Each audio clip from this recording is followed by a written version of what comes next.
Hey guys, Zach here, Catoctin CrossFit. Happy Friday.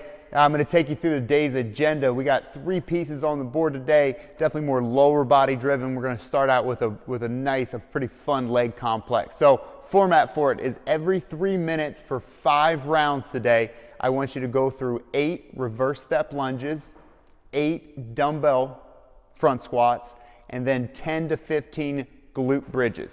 All right, looking at motions on there, the reverse lunge, dumbbells can remain at the sides and simply alternate your legs. Stepping back will be 1, other leg will be 2. Carry on to 8 reps. Pop the bell straight up to the shoulders for the front squats.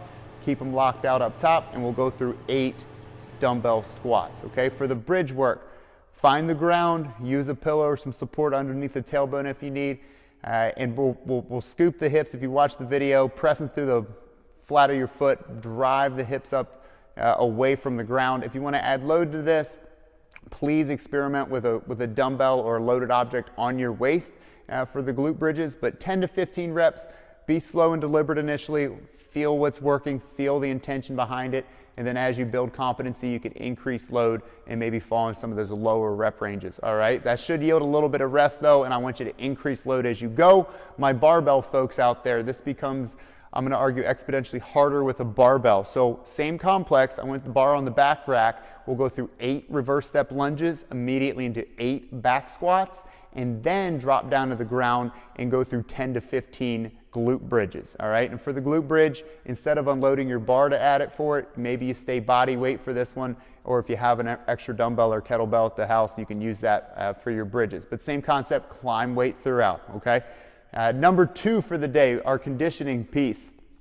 We're going to go through an alternating EMOM for 16 minutes, which equals 4 rounds of work. The first interval, we'll look at 10 to 15 reps of a dumbbell hang squat clean. Interval 2 is 20 jumping lunges.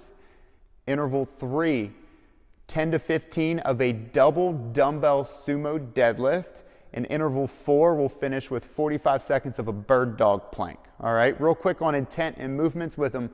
For the dumbbell hang squat cleans, I gave you that rep range because depending on what you have, 15 might be way too much if you have, or too many reps if you have really heavy bells. All right, if not, if you have standard working weight like you do in the gym, go for the higher rep range. Okay, just from hips, receiving a full squat, stand out and reset. Reverse step, or the jumping lunge, I should say.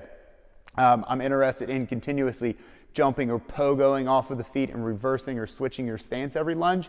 If you need to take this into simply a walking lunge or reverse step lunge, do so as well. Try and stay true or hold the rep value of 20 reps here. The double dumbbell sumo deadlift we like a lot. This is a fun piece to train both arms at the same time also with it. So feet will stagger out wide, take about a foot's width outside of the shoulders. All right, toes can be splayed a couple degrees out. Reach down, grab the hands on your bells, set the back and chest up, standard deadlift position, and then gripping and pushing through the legs, come to a full standard lockout and return the bells back to the ground. Okay, emphasis is on the glutes and hamstrings with this.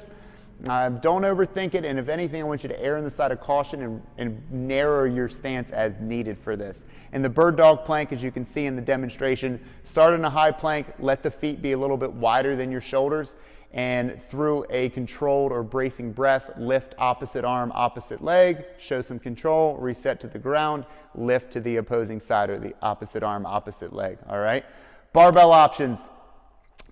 Carry on with the hang squat clean, use a barbell, pick a manageable weight that you can work again 10 to 15 reps, and then in place of the dumbbell deadlift, sumo deadlift, I want you guys to either use a conventional style deadlift or feel free to do a sumo deadlift as well. But again, just trying to tackle and finish off the glutes and hamstrings for the day. To finish off your fitness for the day, number 3 we have on the board is 6 rounds of some cardio intervals. All right, so I want you to get creative. You can get outside with this one today if you can. Focus on 20 to 30 seconds of a max effort or a hard intensity sprinting motion. All right, I love a hill sprint for this if you have a hill that you guys can climb or run, but simply running down the trail or through your backyard is going to work just as well. And then 40 to 60 seconds of rest or recovery time. What does that mean? Maybe you completely rest, right? You sit down, you walk in a circle, get a sip of water, or completely slow down and stay at a walking pace, let your heart rate come down, but fully recover. And if as your intensity amplifies through this, you might need more rest. I want you guys to take it so you can almost fully recharge and then hit it hard again for that 20 to 30 second bout, okay? That's gonna wrap you up for the day and the week. Thanks for watching, guys. Go get after it. See you next week.